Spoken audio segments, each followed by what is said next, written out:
Chapter 25. Jack very nearly murders Hiccup. "Whoa," Jamie said, which Jack was sure summed up what they were all thinking. They'd walked for a long time, half an hour maybe, but it was hard to tell. The moon lit up the darkness, casting the valley below them in the ghostly light. And there, at the bottom, was a circle of huge standing stones. "Like Stonehenge," Jamie said, and Jack had a vague idea of what he was talking about. Jack might be old, but he didn't know much about what people named their prehistoric sites. Hiccup shifted uneasily. "If anything is magic, then that would be it, I guess," he muttered. "Come on," Jack said. They shuffled down the hill, careful not to slip on the dewy grass. As they approached the circle, Jack brought out the crystals and picked out the newest one. It was slightly bigger than the others, with a sharp edge that he was careful not to touch. He turned to Hiccup. "Do you feel anything?" Hiccup looked like he wanted to laugh. "So many things, but nothing like that. Nothing martial arts connected." "You can say magic when we're alone," Jamie informed him. "I think I prefer martial arts." Jack walked into the circle, ignoring the choked protest Hiccup tried to make. Nothing happened. The crystal lay still on Jack's palm, casting a pale blue across his skin. "Are you sure this is it, Babytooth?" Babytooth was looking at the moon. It was almost directly above them now. "He's not around," Jack murmured. "Or maybe he is. He doesn't talk anyway." Babytooth sent him a sympathetic look, which Jack quietly resented. She chirped at him, and Jack sighed. He walked into the center of the ring and studied the surrounding stones. The only thing special about them was how they were propped up like that, but they didn't have any runes or other symbols etched into them. The grass inside the circle was trampled. People must be visiting this place a lot. Jack looked up at the moon. "Want to lend a hand?" he asked loudly, then added quietly, "For once?" Hiccup was looking at him with a curious expression. After all, it wasn't the first time he'd seen Jack talk to the moon. With tentative steps, he and Jamie walked into the circle as well. Jack waited, but he didn't know what he was waiting for. The moon, for the millionth time, was unresponsive. He clicked his tongue. "You ever talk to him, Babytooth?" he asked. "Does he answer?" Babytooth shook her head, and Jack didn't know which of the questions she was replying to. Jack had to lean his head back, looking straight upwards to see the moon. He held the crystal up. Moonbeams shone through it, shimmering gently into Jack's eyes. "Now would be the best time," Jack prompted half-heartedly. And then the light shone brighter for just a moment. Jack felt himself gasp, and his eyes slid shut. He woke up to the sound of Sergeant Pepper's Lonely Hearts Club Band playing in the distance. He sat up, for a moment struggling to remember what was going on. He sat by the edge of his pond, but it wasn't frozen over. It was barely winter at all, the temperature feeling like it was hovering just above 30 degrees. "Burgess?" Jack jumped at Jamie's voice and turned to see that he'd appeared behind him. Babytooth hovered at his side, a frown on her tiny face. "Yes," Jack said, and pushed himself to his feet. "Not sure when, though." "You really should start to lie down before you send your soul out of your body," Jamie said, and Jack grimaced at his choice of words. Am I okay?" "Oh, yeah," Jamie smirked. "Hiccup caught you like a damsel in distress. You would have hit your head otherwise." Heat crept up Jack's neck. "Oh, yeah, you're probably right," he said with a sheepish laugh. Poor Hiccup, being forced into the role of the responsible friend. Though Jack supposed he'd had that role for a while now already, long before Jack and Jamie came to Berk. The three of them wandered into the neighborhoods. They passed by Jamie's house, which looked almost the same except the walls needed a repaint. Jack realized that was the house the music was coming from, still blaring the Beatles. And yes, maybe he didn't know much about historical monuments or sites, but the Beatles was an epidemic not even Jack Frost could avoid. An old-fashioned TV flickered inside the living room, the pictures black and white. "Are we in the 70s? Jamie asked, looking up at Jack. "I'm not sure. Either that or the 60s, but He was interrupted when a wail rang through the night, shrill and unhinged. Jack almost put his hands to his ears, a sharp and cold feeling spreading in his chest. Jamie jumped so hard he almost left the ground. "What was that?" he whispered. Jack swallowed. He thought he knew which year and day this was now. "Hopefully not who I think it was," he muttered, and nodded for Jamie and Babytooth to follow. He led them through the streets, taking in his surroundings as he did. Burgess looked mostly the same, and it could have been any day of late winter or early spring. The only thing that gave away the date were the banners hanging across the street, advertising the annual Easter egg hunt. Jamie noted this as well. "Is Bunny here?" he asked. Jake's voice was hollow when he replied. I think so, yeah. And then they saw him. Not Bunny, Jack Frost. He jumped lightly from one building to another, let the wind carry him through the air for a moment, before he came to a dead stop on a pole wire, which quickly started to freeze over. Jack Frost looked around, completely unaware of the audience that was standing below him. It's you again, Jamie whispered. A part of Jack wanted to argue. He hadn't been himself that day. Do you feel the crystal somewhere, Babytooth? He asked, turning to her instead of looking up at his own expression, which he knew would be cold and void of anything that Jack appreciated about himself. Babytooth shook her head, and Jack was about to suggest they walk around when Jack Frost spoke. Spring is here, isn't it? He asked, eyes turned to the moon. Beautiful, hopeful, wonderful spring. Oh, shut up, Jack muttered, shifting restlessly. Let's ignore him. We need to find the crystal. Jamie sent him a weird look. Following you will probably lead us to the crystal, he argued. No, well, yes, maybe, but... Jack searched for a good counterpoint, but got nothing. He's just gonna monologue for a bit, so maybe it's better if we just, look around? Jamie raised a brow. In all of Burgess? He asked. Did you ever consider to just make me go into hibernation during the other half of the year? Jack Frost continued. Or did that seem like too much planning on your part? Are you listening? Of course not. You're never listening. He laughed, but it was short and void of any kind of joy. What are you talking about? Jamie asked. What's wrong? It's spring, Jack replied without thinking. Jamie sent him a confused look, and Jack sighed heavily. The end of winter, it's hard to explain. It just felt... on top of it all, spring was just... It felt like being tossed aside every year. Jack Frost jumped down from the wire, landing just a few meters away from them. He spun his staff and walked leisurely towards the statue of Thaddeus Burgess. Spring flowers had begun to bloom around it. Jack was getting increasingly panicked. I was just tired, he said weakly, watching his past self pluck one of the flowers from the ground. Tired of it all, being invisible and lost, and I shouldn't have. He shook his head. Let's just find the crystal. Jack, Jamie said, grabbing his arm. What did you do? A cold gust of wind blew past the mess of flower, and Jack's hand frosted over. He dropped it on the ground, and the ice spread across the other flowers, and then further, across the ground and up the statue. Snowflakes began to fall from the sky. Jack Frost turned away from the flowers, and then he was facing them. His expression was contorted into something ugly and raw, but there were no tears. Just hopelessness and despair, and, most of all, anger. Deep, cold anger. He took a ragged breath and looked up at the moon. Then he raised his staff and bellowed into the sky. The wind howled, and Jack covered his face with one arm, grabbing onto Jamie with his other hand. Babytooth hid under his cloak so as to not be blown away. Jack Frost shot into the sky, and the snow fell faster and thicker. What do we do? Jamie yelled. I know where he'll end up, Jack said, and took Jamie's hand. The snowflakes whipped against them, quickly blowing up to a storm. He trudged forward, hurrying towards the center of town, where they might find at least a little bit of shelter between the buildings. Meanwhile, the weather kept getting worse.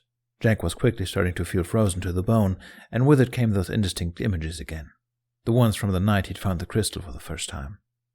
Jack kept hearing his own voice, carried along with the wind, shouting at the moon, demanding answers.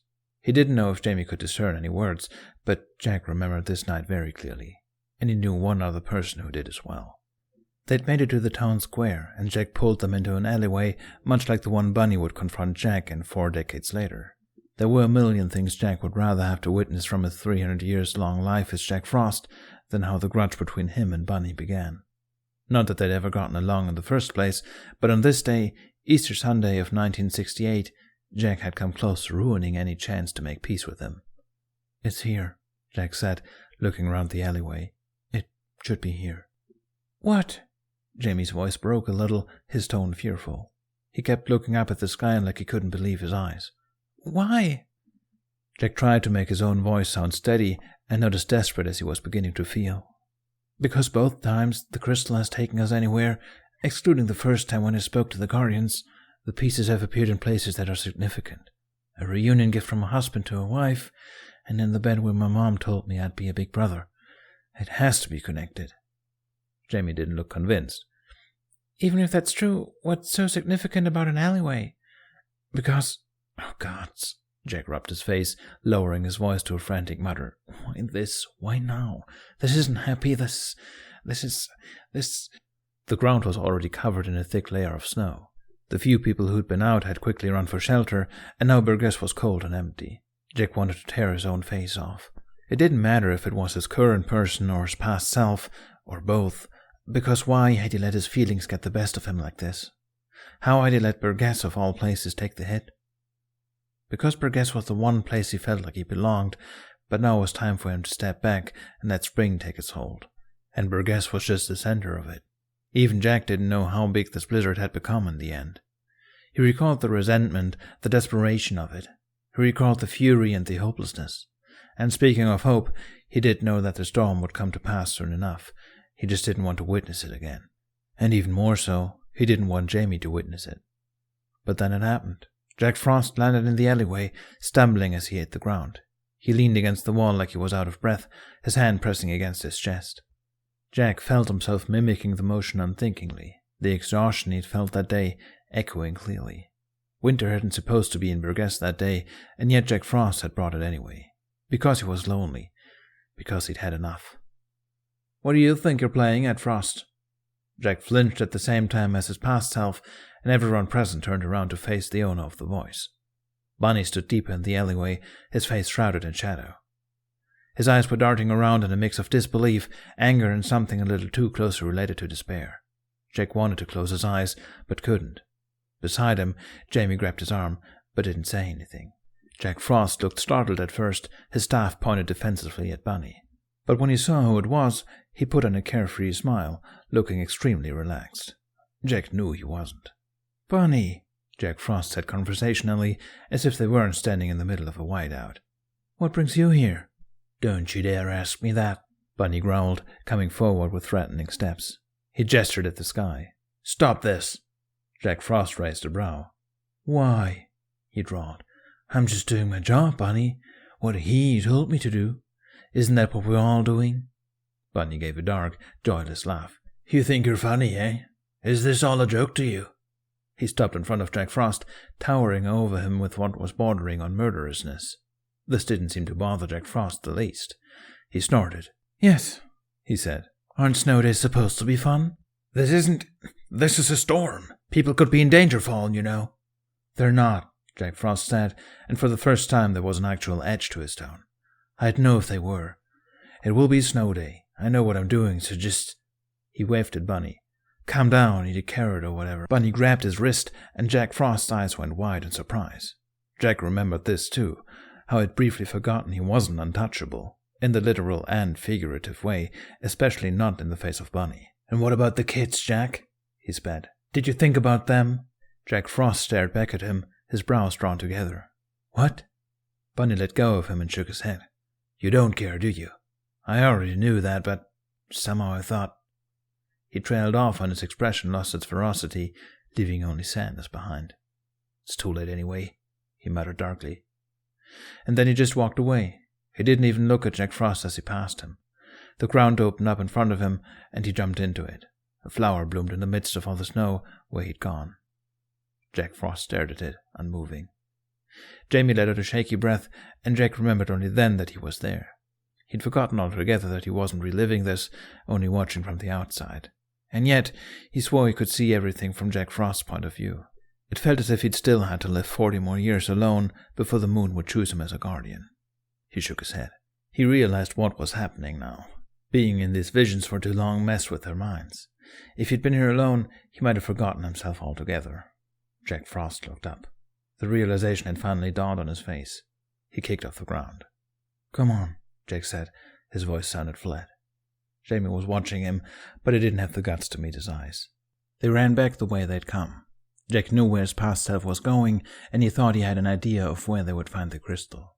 As they ran through the town back towards the pond, the weather eased just enough so that the snowflakes didn't feel like whips against their faces anymore.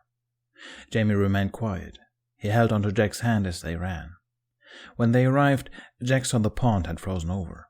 Jack Frost stood in the center of it, looking around.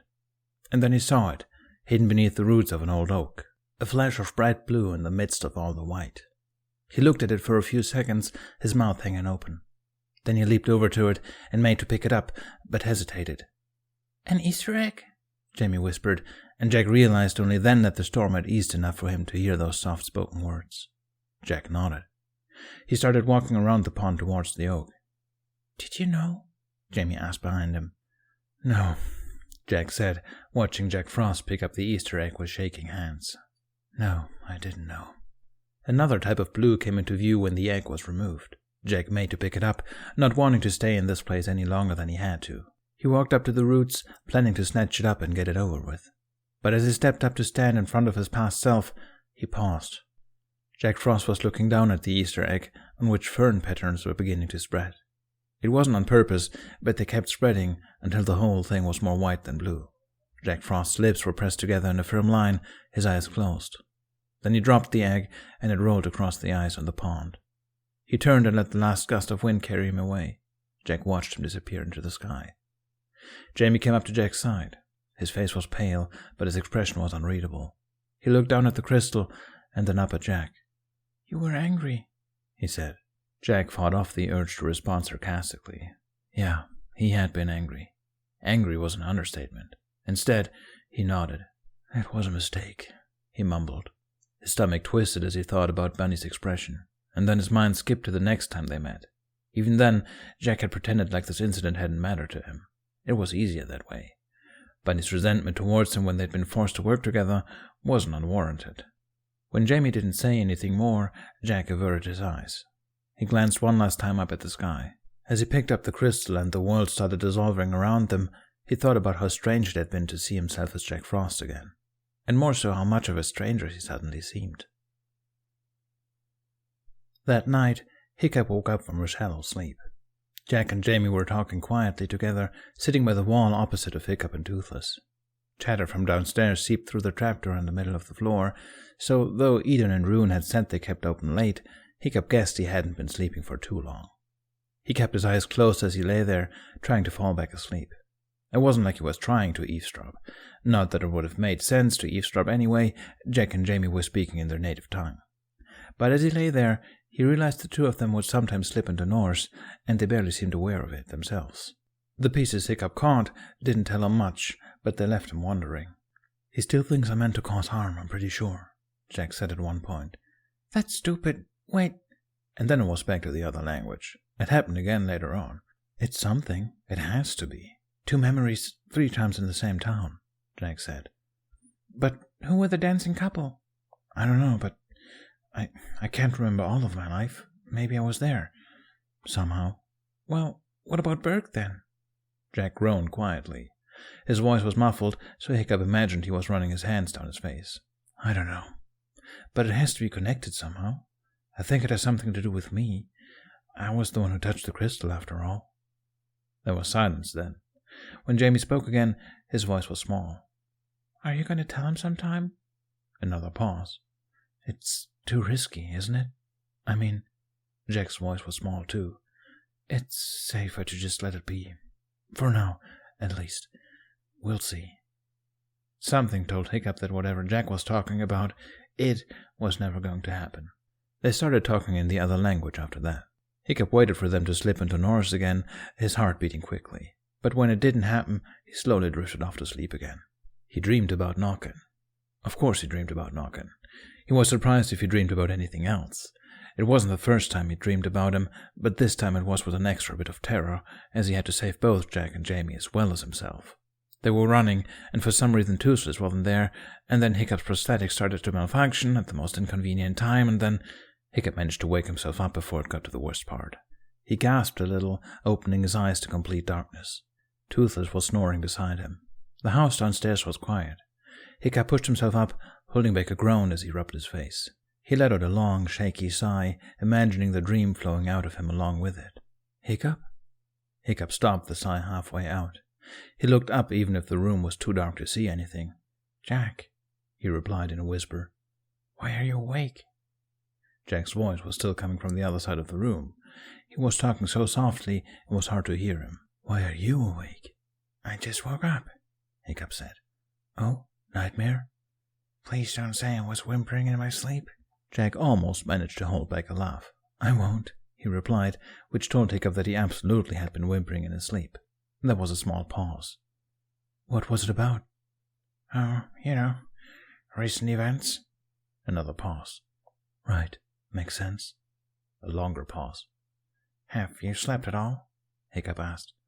Not really, Jack mumbled. Every time I try, I get nightmares too. I'd rather be sleep-deprived. Hiccup huffed softly. I get that, but they're just bad dreams. Lousy sleep is better than no sleep, don't you think? Jack was quiet. Hiccup wished he could see his face. Maybe, he eventually murmured. But I'm too awake to fall asleep now anyway. Yeah, me too. The next silence lasted another few seconds before there was a shuffling around from Jack's side of the room, followed by footsteps. Where are you? Jack asked, a laugh in his voice.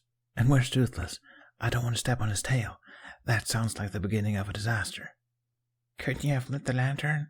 Hiccup asked, but was secretly glad that he hadn't, so that Jack couldn't see the stupid grin spreading on his face. You don't left it there for a reason, I don't want to wake Jamie, just where... Oh, sorry, was that your nose? Jack laughed. Then came the sound of him slapping his hand over his mouth to keep himself quiet. Sorry, he whispered. Hiccup rubbed his nose before reaching out blindly into the dark. He found Jack's arm, and then Jack found Hiccup's shoulder. Jack carefully lowered himself to the floor beside him, shaking with held-back giggles. There we go, Jack whispered, his shoulder pressing against Hiccup's. That wasn't so hard, was it? Hiccup sighed humorously. Why'd you come all the way over here for? I could barely hear you over there, Jack said. And again, Jamie is sleeping, and Toothless is sleeping, and Baby Tooth too, I think. Do fairies even need sleep? Hiccup wondered. Jack shrugged. I don't know. Maybe they do it just because why not? I wish I was a fairy. Hiccup got the disturbing image of Jack with wings and a long, pointy nose, and shook his head to rid himself of that thought. One fairy is enough, he admitted with a sheepish laugh. Jack hummed noncommittally. Does she scare you? He teased. Yeah, a little bit. God, Hiccup, you're a dragon tamer and Baby Tooth is what scares you? Hiccup scoffed at him. I'll come around to it, he said, without knowing if that was true. But he'd come around to everything else, so hopefully this wasn't the exception. It's just weird. This is all weird. And different. Mysterious. And scary, Jack added quietly. Do you regret coming with us? Hiccup didn't know if he should laugh or roll his eyes, or both. He didn't either. He turned his head towards the sound of Jack's voice, even if he couldn't see him. Are you scared that I do? He asked back. Jack shifted. His knee pressed against Hiccup's leg. Dunno. Maybe. Well, you shouldn't be, Hiccup said firmly. You don't know me. Jack. This time, Hiccup did roll his eyes. This conversation is getting a bit old, don't you think? Just reminding you. I don't need to be reminded, Hiccup said, and realized as the words came out how accusing they sounded. He started moving his hand to touch Jack's knee, but had second thoughts on the way. Was that too forward? He let his hand fall, and instead bumped his head against Jack's shoulder in a way that hopefully felt playful and not awfully touch-starved. He said the next words before he lost his nerve. I like being beside you, Jack. No number of fairies or knocker or other types of martial arts are going to change that. Jack laughed, then made an attempt at closing his mouth around the sound. He sighed shakily and didn't reply for a few seconds. He started. He bumped his head softly against Hiccup's shoulder and even let it rest there for a couple of seconds before sitting up again. Sorry for trying to push you away. Hiccup's heart was performing a rendition of some frenzied drinking song. I am glad you're here, Jack mumbled. Glad to hear it, Hiccup said, and cleared his throat when he heard how weak he sounded. Because I'm not going anywhere, whether you like it or not. Jack laughed again, without hindrance this time, but it was a soft sound. Don't worry. I like it, he mumbled, the end of the sentence ending in a yawn. He sighed. Would have been nice to have the others here as well, but I don't think... Yeah, now that I know why you were so reluctant to bring them along, I think I have to agree, Hiccup said with a small huff. I could already imagine the twins' reaction. Oh, the twins already know. It took a few seconds before Hiccup's brain properly registered that. He sat up straighter. I'm sorry, what? Jack's laugh was a bit nervous. The twins. They found me out. Stalked me one night while I was bringing back the teeth. The teeth? Wait, you stole the teeth? Hiccup hissed. No, Baby Tooth did, Jack said, and Hiccup's jaw hung open wide. Listen, she's a tooth fairy. She was just doing her job. We already explained to her that things aren't the same here as back home, so... Wait, hold on, Hiccup interrupted, placing a light hand on Jack's shoulder. What's the thing about teeth? Well, they have some... Jack was obviously weighing his words. Magical properties. When kids lose their baby teeth, the tooth fairies collect them and leave gifts. The berries, Hiccup muttered. People were saying bears had been appearing in their beds, and stones. They were terrified. Yeah, sorry about that. Anyway, I tried to fix it, and the twins caught me in action.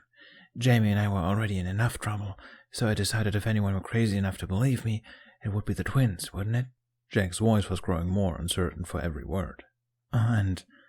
Well, they've been helping me a bit, but they got a little... Hiccup put the pieces together. That's why you were so convinced they didn't like you, he whispered. They were scared of me, Jack muttered. Scared of you? Hiccup repeated with a small laugh. When Jack didn't answer, he imagined he was raising a brow at him. I mean, I'm sorry, Jack, but you don't really come off as very imposing. Jack snorted. Tell the twins that. By Thor, tell the Snow Queen that. Hiccup had to smile at his choice of words. Berkian expletives had been slipping more and more into his vocabulary.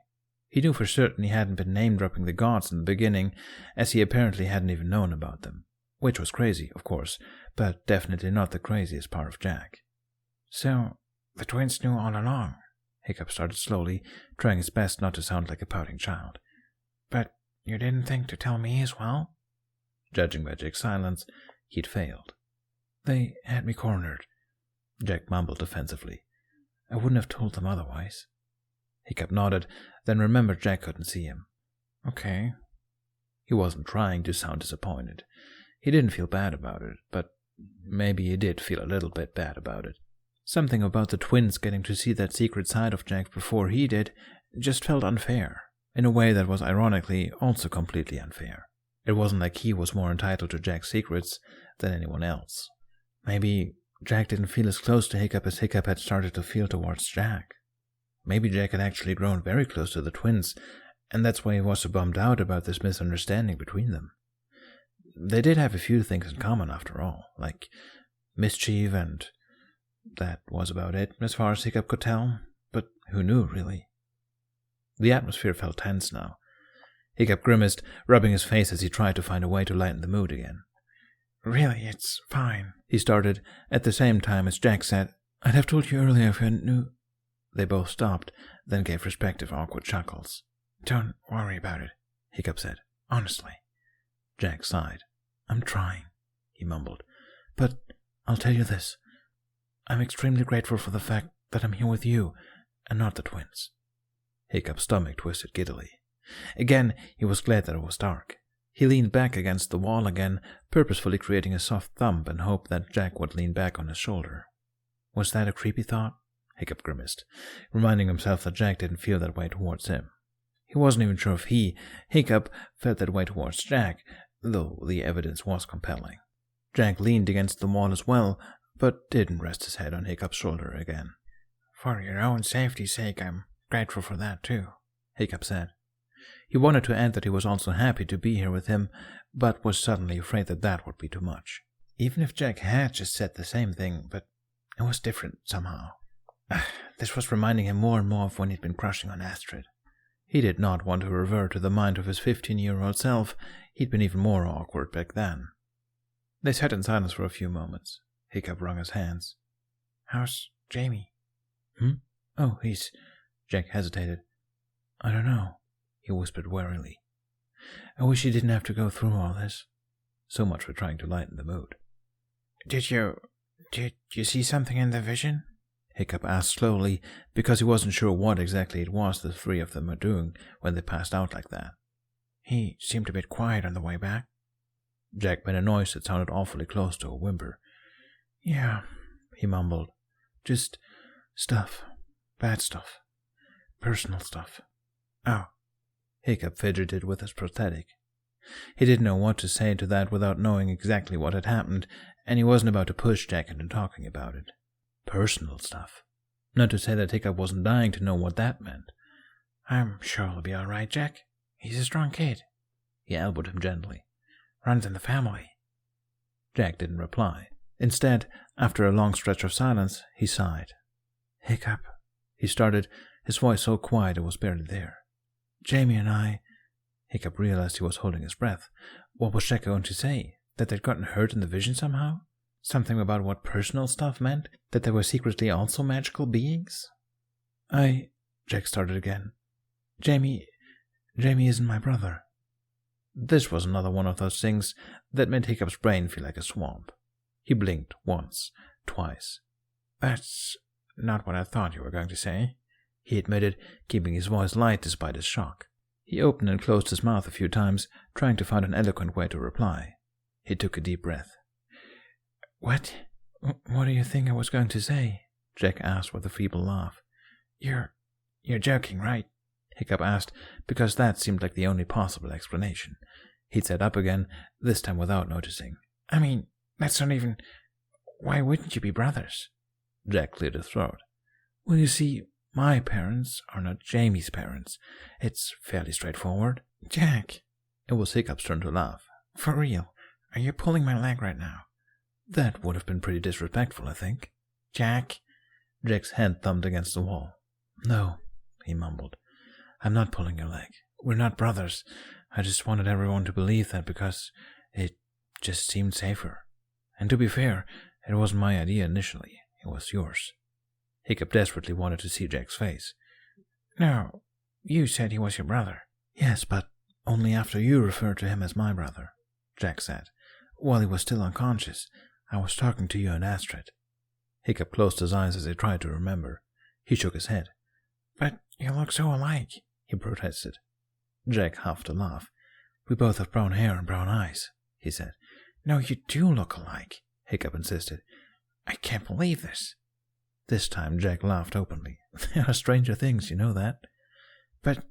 Hiccup kept shaking his head, like doing it enough would make Jack burst out, low-keyed, like the twins so often did. Then why... What? You're so... I mean, not that you need to be related by blood to love someone, but... His head was starting to hurt. Deep breaths now, Jack murmured, and Hiccup could all but hear the smirk in his voice. It's just that... Hiccup started, forcing himself to speak in complete sentences. The amount of love you obviously have for him makes this seem somehow even less believable than the whole magic thing. Obviously, you must be brothers. There was a small pause. I do love him, Jack said, his tone astoundingly tender. He's definitely like a brother to me. Then how did you come to know each other? Hiccup asked. Work stuff, Jack mumbled, in a way that made it obvious he was hiding something. We shared a moment that... He gave a weak laugh, a smile in his voice. He, accidentally got involved in some magic stuff, and we've been friends ever since. Hiccup found himself smiling. Then his mind slowly caught up with what this information entailed. His family must be looking for him too, then, he said. If he has a family? He has a family, Jack confirmed quietly. And yes, they probably are. That's why it's so important that we find the way back. If it was just me, it wouldn't be too bad. Of course, there's a Snow Queen to worry about now, but maybe I wouldn't even have found out about her if it was just me, because then I could have given up easier. Stayed here with you guys. There was something strange about his voice. Hiccup didn't know if it was yearning or sorrow, or a mix of both, or neither of the two. His own heart was beating rapidly. Would you have stayed behind? He heard himself ask, then immediately regretted it. What a selfish thought. But Jack laughed again, and he must have rolled his head towards Hiccup, because suddenly Hiccup could feel Jack's breath against his face. If you'd have me, he whispered. Maybe. Hiccup became very aware of his own breathing pattern. He should say something, but his head seemed empty except for the urgent observation that Jack was so very close right now, and he probably didn't even know what it was doing to Hiccup. Oh, this definitely counted as an attempted murder. Hiccup, only had to lean a little bit forward. Should he? No, that would be bad. Or would it? How would Jack react to that? Horribly, probably. That was just Hiccup's luck, wasn't it? No, Jack hadn't made any hints like that. He didn't even seem like the kind of person to feel that kind of thing for anyone. But still, Hiccup wouldn't know unless he tried. He inhaled slowly.